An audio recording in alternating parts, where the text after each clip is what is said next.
Hey there, CIS240. I apologize for the less than auspicious start we had with, the lack of clarity for the online synchronous versus asynchronous.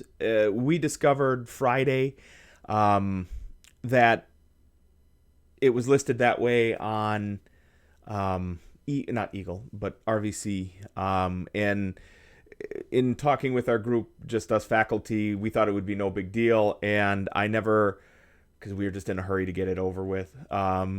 It just didn't occur to me to send a message out to everybody. I thought putting it in that video would be good enough, and that's a huge duh on my part. Just because I put it in a video doesn't mean that everybody's going to get there at the same pace. So I apologize for that. That was a lack of hustle, frankly, on my part. So this is what we're going to do moving forward. It should have been listed as asynchronous, but that's not your fault, or it's not your problem either. This is what I want to do is back at Eagle, in this message, right underneath where this video link would have been, is a simple Google Forms survey. It is one question. I would prefer asynchronous, which means you can do it at home at your own pace with videos and screencasts and podcasts and code samples and things of that nature, and all online.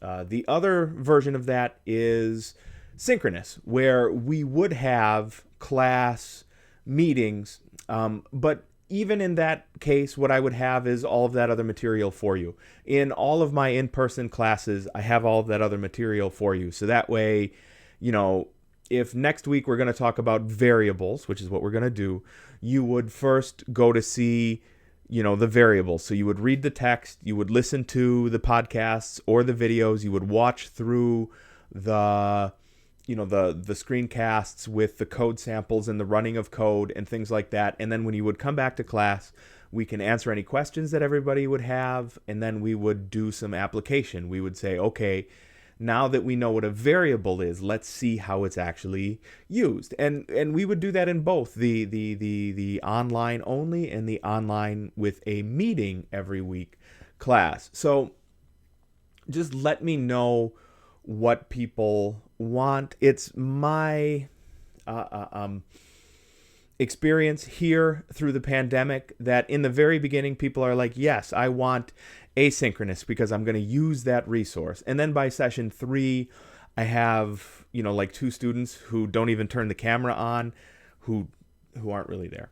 Like, I'm no dummy. You're just signing in, you've got the camera off, you go do something else, and then later on you hang up.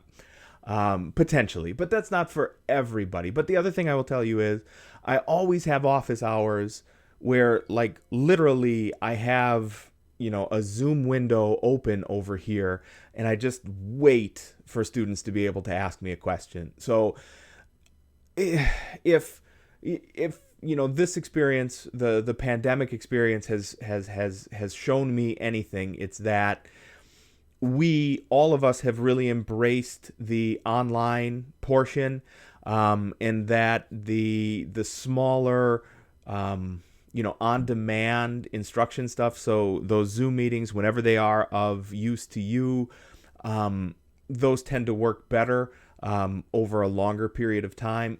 But that's not what I'm here to decide. So take the survey, go back over into Eagle and take the survey. Take it by Friday at midnight, so that way Saturday, at the close of the first session here, I can get you a response for what the feeling was from the class. So your preference for synchronous versus asynchronous, and I'll have a description of that over in the survey. And I apologize for the lack of hustle. I just never asked myself what would be important as a student. I only asked myself what would be important for me because I just published the syllabi. So I apologize. That was pretty lazy of me. So let's keep moving.